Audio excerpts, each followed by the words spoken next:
Selamat pagi, saatnya bersama Alethea Voice, sebuah program yang membangun keberanian dan percaya diri siswa, informatif dan penuh inspiratif. Ajang menyampaikan pendapat, kreasi, dan ekspresi, dipandu oleh Bapak Ibu Guru yang berkompetensi di bidangnya. Selamat mengikuti. Bersama Alethea, meraih prestasi gemilang. Shalom, selamat pagi. Saatnya bersama Alethea Voice, sebuah program yang membangun keberanian dan percaya diri siswa, informatif dan penuh inspiratif. Ajang menyampaikan pendapat, kreasi dan ekspresi. Bagaimana kabar kalian? Semoga selalu dalam keadaan sehat dan penuh sukacita. Pada edisi peringatan Hari Pahlawan 10 November 2021, Mr. Hari akan menemani kalian dalam beberapa menit ke depan. Tentunya dalam program kreasi dan ekspresi. Kali ini dengan tema Pahlawan di Hatiku. Hari Pahlawan 10 November diperingati untuk mengenang kembali jasa para pahlawan yang gugur dalam melawan penjajah. Peringatan Hari Pahlawan dilatar belakangi oleh peristiwa di Surabaya 10 November 1945. Tanpa basa-basi, langsung saja kita dengarkan pembacaan biografi pahlawan nasional oleh siswa-siswi kelas 4 Sekolah Dasar Kristen Alethea. Selamat mendengarkan. Shalom, perkenalkan, nama saya Niputu Karisa Pratnyasiwi. Saya kelas 4 SD Kristen Alethea. Saya akan membacakan biografi Ki Hajar Dewantara. Raden Masuwardi Suryaningrat atau yang lebih dikenal dengan Ki Hajar Dewantara adalah pendiri perguruan taman siswa, suatu lembaga pendidikan yang memberikan kesempatan bagi para pribumi jelata untuk bisa memperoleh hak pendidikan seperti halnya para priai maupun orang-orang Belanda. Ki Hajar Dewantara lahir di Yogyakarta pada tanggal 2 Mei 1889 dengan nama Raden Masuwardi Suryaningrat. Ki Hajar Dewantara dibesarkan di lingkungan keluarga keraton Yogyakarta. Saat genap berusia 40 tahun menurut hitungan tahun Caka, Raden Masuwardi Suryaningrat berganti nama menjadi Ki Hajar Dewantara. Semenjak saat itu, Ki Hajar Dewantara tidak lagi menggunakan gelar kebangsawanan di depan namanya. Hal ini dimaksudkan supaya Ki Hajar Dewantara dapat bebas dekat dengan rakyat baik secara fisik maupun hatinya. Ki Hajar Dewantara menamatkan sekolah dasar di ELS dan kemudian melanjutkan sekolahnya ke Stovia. Tapi lantaran sakit, sekolahnya tersebut tidak bisa ia selesaikan. Ki Hajar Dewantara kemudian bekerja sebagai wartawan di beberapa surat kabar.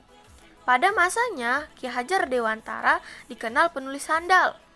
Tulisan-tulisannya sangat komunikatif, tajam, dan patriotik, sehingga mampu membangkitkan semangat anti-kolonial bagi pembacanya.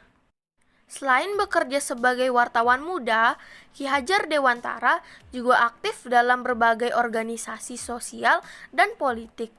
Semangatnya tidak berhenti sampai sini. Pada bulan November 1913, Ki Hajar Dewantara membentuk Komite Bumi Putra yang bertujuan untuk melancarkan kritik terhadap pemerintah Belanda. Akibat karangnya, pemerintah kolonial Belanda melalui Gubernur Jenderal Edenbroek menjatuhkan hukuman pengasingan terhadap Ki Hajar Dewantara. Dois Dekker dan Cipto Mangokusumo yang merasa rekan seperjuangan diperlakukan tidak adil, menerbitkan tulisan yang bernada membela Ki Hajar Dewantara. Mengetahui hal ini, Belanda pun memutuskan untuk menjatuhi hukuman pengasingan bagi keduanya. Douwes Dekker dibuang di Kupang, sedangkan Cipto Mangunkusumo dibuang ke Pulau Banda. Namun mereka menghendaki dibuang ke negeri Belanda, karena di sana mereka bisa mempelajari banyak hal daripada di daerah terpencil. Akhirnya, mereka diizinkan ke negeri Belanda sejak Agustus 1913. Sebagai bagian dari pelaksanaan hukuman, kesempatan itu dipergunakan untuk mendalami masalah pendidikan dan pengajaran. Pada tahun 1918, Ki Hajar Dewantara kembali ke tanah air.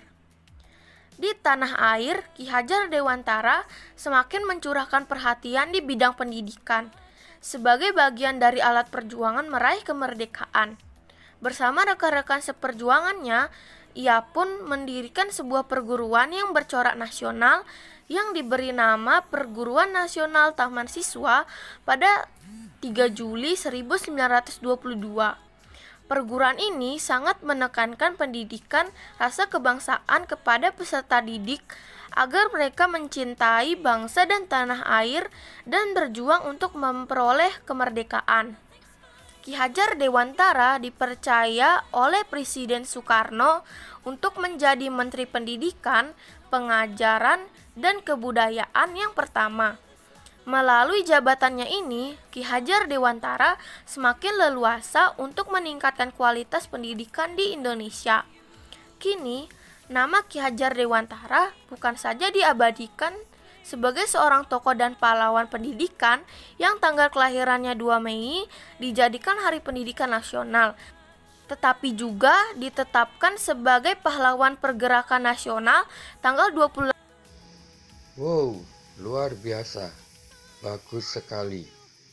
Tanpa terasa, waktu yang kita sediakan tinggal beberapa menit lagi. Ini berarti kita sudah berada di penghujung acara. Maka usai sudah, Mr. Hari menemani kalian dalam acara kreasi dan ekspresi.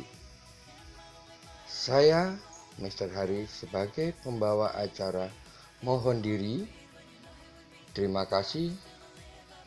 Bersama Sekolah Kristen Aletheia meraih prestasi gemilang.